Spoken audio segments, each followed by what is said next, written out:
नमस्ते। दलाई लामा ने कहा है कि जब हम मनुष्य भव में हैं, मनुष्य योनि में हैं, तो इससे बड़ी हमारी कोई जिम्मेदारी नहीं है कि हम खुश रहें।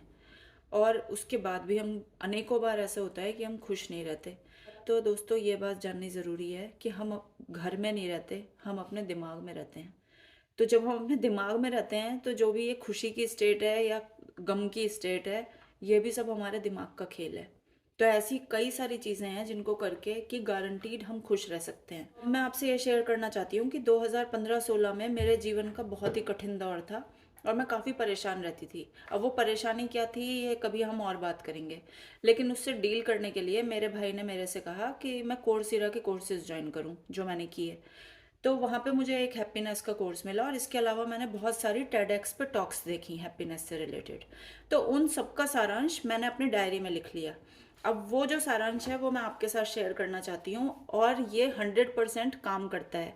क्योंकि ये जो हैप्पीनेस का कॉन्सेप्ट है दोस्तों, पिछले 20 सालों में हुआ क्या है कि साइकोलॉजिस्ट ने इसको पॉजिटिव साइकोलॉजी का नाम दिया है।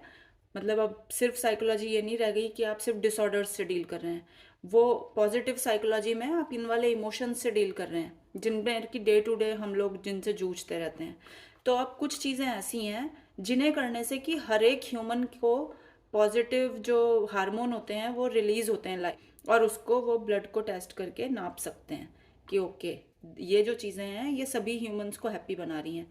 तो अब वो चीज़ें क्या हैं वो मैं आपके साथ शेयर। जो हमारे फियर्स हैं उन्हें दूर रखना होगा, क्योंकि जो इमेजिनेशन है हमारी वो 98% ऑफ टाइम झूठी है और गलत है। वो सिर्फ हमें डरा रही है। अनुभव भी होगा कि वो आज तक कभी सच नहीं हुआ। हमें बहुत कई तरह के फियर्स हैं, उनको छोड़ दीजिए। कि जो हमारे इंपॉर्टेंट रिलेशनशिप्स हैं, जिनके लिए जो मिलियन ऑफ डॉलर्स की जिनकी वर्थ है, उन रिलेशनशिप्स को टेकन फॉर ग्रांटेड लेना बंद कर दीजिए।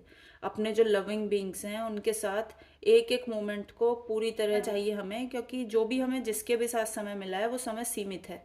चाहे वो कोई भी व्यक्ति हो, हर चीज़ के लिए पहले तो हमारा जीवन ही सीमित समय का है। उसके बाद हम जो जो समय बिता रहे हैं किसी के साथ, वो समय भी सीमित अवधि का है। तो इसलिए उस अवधि को क्वालिटी पूर्ण बनाइए। उसको ऐसे ही मत वेस्ट करिए रोज के लड़ने में, रोज की शिकायत। हमारे रिलेशनशिप्स बहुत बड़ा कंट्रीब्यूट करते हैं हमारी हैप्पीनेस में। तो जो आपकी लाइफ में अगर एक भी मीनिंगफुल रिलेशनशिप है जो आप में कॉन्फाइन करता है, जिसमें आप कन्फाइन करते हैं, जिनके साथ आप डीप कन्वर्सेशन कर सकते हैं, अपने मन की बात कह सुन सकते हैं, वैसा रिलेशनशिप, तो ये बहुत कंट्रीब्यूट करता है आपकी हैप्पीनेस में। आप अगर आपको मेरी बात पे विश्वास नहीं है तो अभी फ़ोन उठाइए और जो आपका ऐसा डीप रिलेशनशिप है उसे कॉल कीजिए या फिर कि मैसेज कीजिए, या अपने किसी पुराने मित्र को उससे थोड़ी सी चिट चैट करिए। एकदम आपका मूड एलिवेट हो जाएगा। कब फ्लो स्टेट प्राप्त करते हैं? कुछ लोगों को फ्लो प्राप्त होता है, जैसे मुझे सुडोकू भरना बहुत अच्छा लगता है, किसी को कुकिंग करना लगता है, किसी को स्विंग करना लगता है, किसी को क्रिकेट खेलना लगता है। तो अलग अलग लोगों को जो भी चीज़ फ्लो स्टेट देती है, जिसमें आपको याद ही नहीं रहता कि कितने घंटे बीत गए, और इसमें इंस्टाग्राम्स की रील देखना शामिल नहीं, स्क्रीन टाइम शामिल नहीं है, बाकी और डे टू डे में ऐसी क्या चीज़ें हैं जो आपको करना पसंद है। तो वो चीज़ें करने से जो फ्लो स्टेट प्राप्त होती है, जिसमें कि आप अपने सुध बुध खो के बस लगे हुए हैं, आपको टाइम का भी आता है स्पिरिचुअलिटी।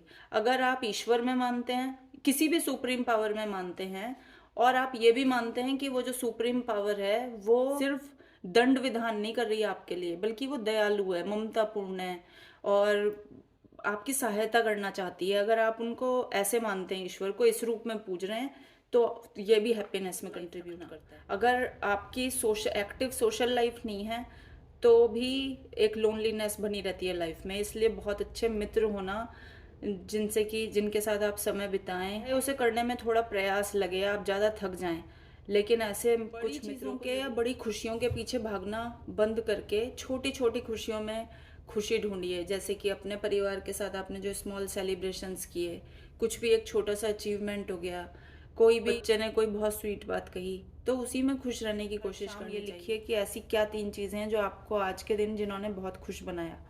वो कुछ भी हो सकता है, किसी बच्चे की हंसी, या आपकी कोई मीटिंग कैंसिल हो गई।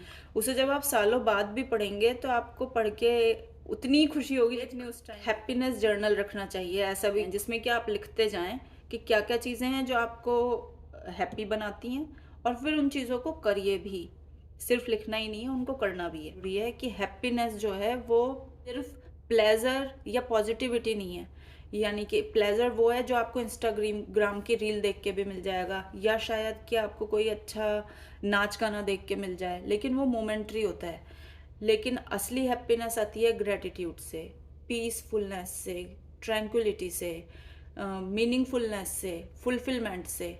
जो अगर आप किसी की हेल्प करते हैं तो होता है, अगर आप एक्सरसाइज करते हैं डेली तो होता है, एक्सरसाइज नहीं करते तो एक वॉक पे जा सकते हैं। जितना टाइम हम नेचर के साथ बिताते हैं वो हमारे लिए बहुत ही बेनिफिशियल होता है, वो खुश बनाता है। ह्यूबरिस्टिक प्राइड से खुश नहीं होना।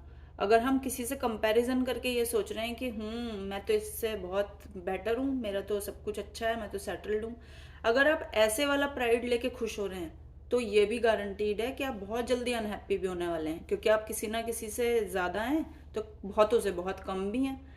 तो अभिमान नहीं करना चाहिए, और करना ये चाहिए कि सबको ये सोचना चाहिए कि सभी लोग अपनी अपनी स्पिरिचुअल जर्नी पे हैं। हम सभी स्पिरिचुअल बीइंग्स हैं और अपनी अपनी जर्नी कर रहे हैं।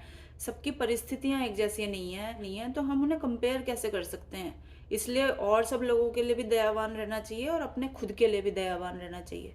अपने आप से भी टॉक्सिक बातें नहीं करनी चाहिए। मैं ये नहीं हूँ, मैंने ये नहीं किया, मैं तो सुंदर नहीं लग रहा, मैं तो इंटेलिजेंट नहीं हूँ, मेरे पास तो इतने पैसे नहीं है। या अबंडेंस माइंडसेट रखना चाहिए, यानी कि हर चीज़ की प्रचुरता है और सबको मिला है और हमें मिल सकता है और सबको भी साथ साथ मिल सकता है।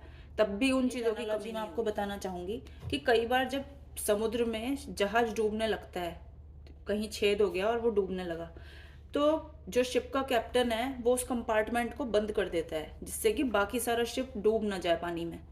तो इसी तरह अगर आपके दिमाग में कोई एक वरी है, कोई भी एक चिंता है, तो उस वाले कंपार्टमेंट को बंद रखिए, बंद कर दीजिए। अभी के लिए आपको जहाज चलाना है, अभी प्रेजेंट मोमेंट में, वर्तमान में आपकी जिम्मेदारी यही है कि जहाज चलता रहे। जो भविष्य वाली चीज़ है उसके बारे में सोच सोच के आपको पूरे जहाज को तो पानी में नहीं डुबाना ना, तो इसलिए उस एक वरी को एक तरफ रख दीजिए, एक कंपार्टमेंट में, तभी आप जी पाएंगे। क्योंकि ऐसी कोई ना कोई वरी तो हम सबके साथ लगी हुई है। तो दोस्तों यही प्रमुख बातें थी रहने में और एक फुलफिलमेंट वाली लाइफ जीने में सहायक हो सकती हैं।